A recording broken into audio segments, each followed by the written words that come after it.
100% of pineapples grown in Australia are grown here in Queensland. I love them, I'm a bit passionate about pineapples, and I'm passionate about being a farmer. Not just the crop, but our land. There's nothing more valuable to us than the land. My name's Colin Hawken. I'm a second generation pineapple farmer here on the Fraser Coast with my dear wife, Megan. There's two main varieties of pineapples. There's a low acid pineapple and there's the normal smooth cayenne canning pineapple. We grow both varieties on farm here, all for the fresh fruit market.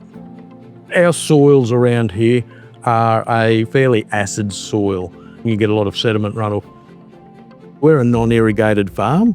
The traditional way of cultivating the ground, then hoeing the seeds in, it was just too much risk to have all your ground exposed, waiting for a rain event to come, and then hoping it wasn't too big a rain event to wash it all away.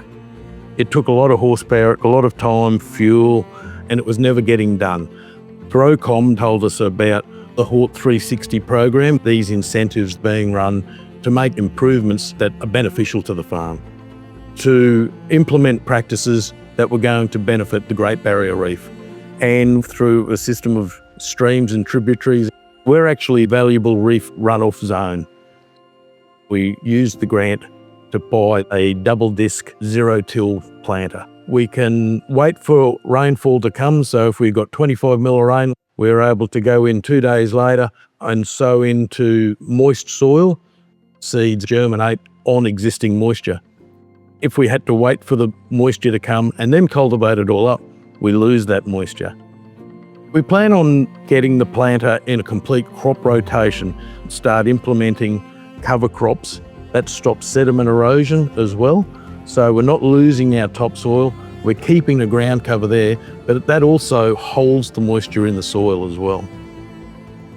We put these woboy plants down here so that they slow the water down. So once you slow that water down, all the siltation traps on the top side of it, and then it goes again. So the further down the hill and the steeper the gradient, the more that we put in. And that stops that sediment, or otherwise all of that siltation, all of that fine silt would end up in the Great Barrier Reef, and that's not what we want.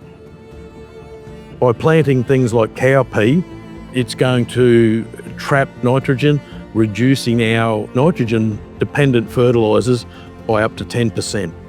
So we'll be less dependent on your chemicals and more reliant on best practices and soil rotation. The grant that we've received took away a large part of the risk.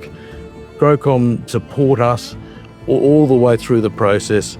They help with the things that we need to put in the grant application and to word it, and they're genuine about it because they're just as passionate about farming as we are. If we can do things the best that we can, that's best for us as well as best for the environment and hopefully best for our hip pocket as well.